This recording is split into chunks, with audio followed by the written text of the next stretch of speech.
movie reviews by South and Normal, and your host, me, Michael Soren. Today we're talking about White Lotus Season 1. That's Season 1.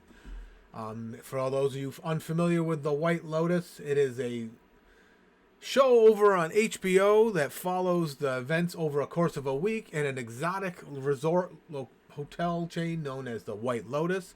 Season 1 takes place in Hawaii, where we follow several couples, families, and individuals on their week. It opens up with a death. They're talking about someone who died at the resort. You don't know who. You try to figure it out throughout the season.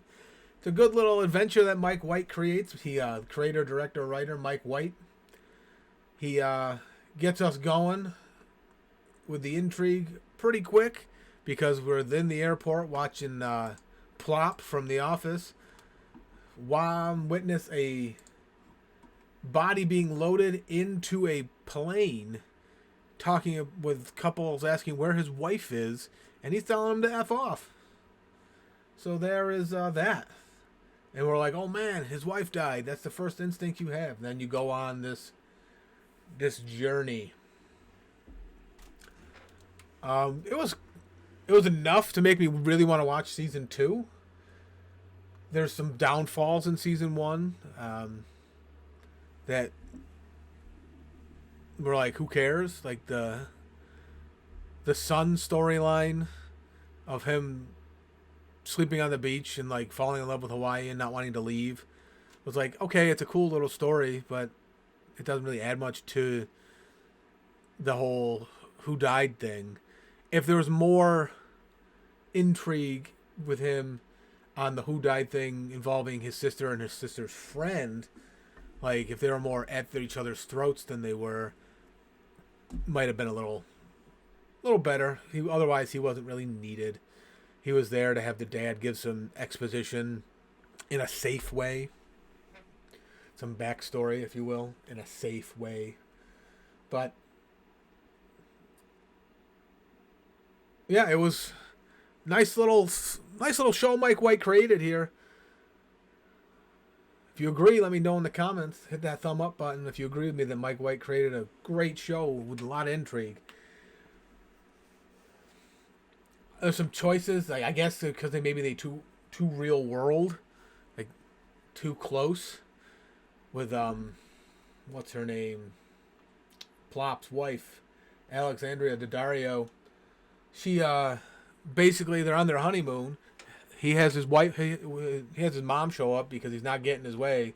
She decides to leave him, get her own room for a couple days, and then they kind of get back together in the end. Just reconcile. She just like maybe that's the point. Is she's too meek, couldn't stand, her backbone was too soft type deal. I don't know. But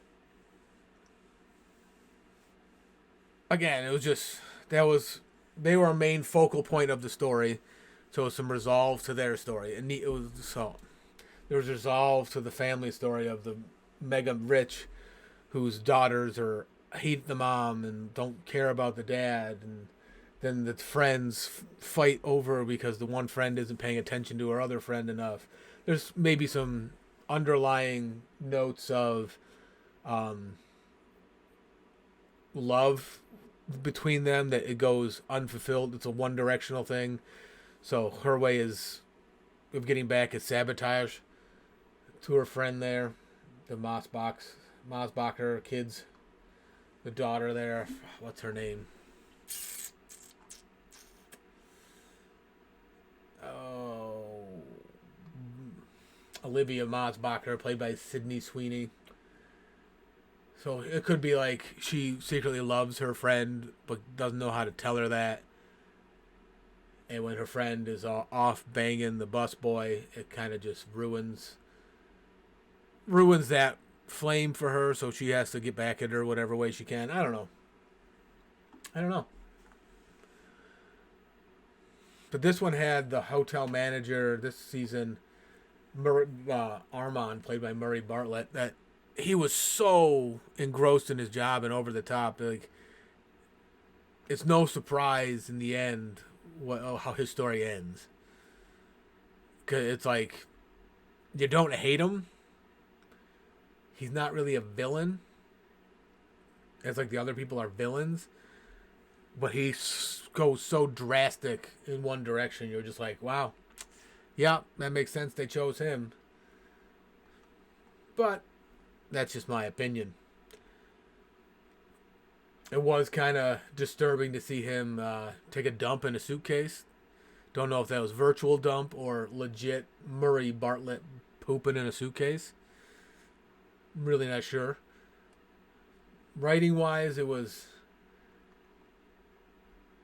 Again, they had some stuff that was throwaway, in my opinion, like thrown in there for fodder, filler fodder. They tried to create a bunch of MacGuffins throughout the series. Like Jennifer Coolidge's character reneging on a promise to fund the Masseur's solo project. That was just like her realizing real fast that she got kind of played in her own way. I'm going to keep calling him Plop just because it's funny to me. His character is so brutally unlikable that you're almost mad he makes, like, because he's the one they show first, so you know he doesn't die. Like, he's the one in the airport watching the dead body be loaded. And then as you watch this story unfold, you're just like, God damn, why didn't Plop, Jake Lacey there, I'll give you his real name, be the one to get it in the end? Because holy hell did he just have such an unlikable character. And kudos to him for playing that to the point where you wanted him to be the one to get just knifed many, many times in the end. But some cool shots, some cool, just like beautiful locations make you want to go to the White Lotus. The music in it makes you really just on edge. I don't know how, like, their song choice is really one that puts you on edge. Overall, well worth a watch. You know who dies. You don't know who dies. You want to figure out who dies, and you get all kinds of into it. So it's a great little series that was created by Mike White. Check it out over on HBO, streaming now. Season 1, White Lotus. Worth a watch. Let me know your thoughts in the comments below. Hit the thumb up, hit the little bell, subscribe, follow along for more great content, because it's going to be rolling out.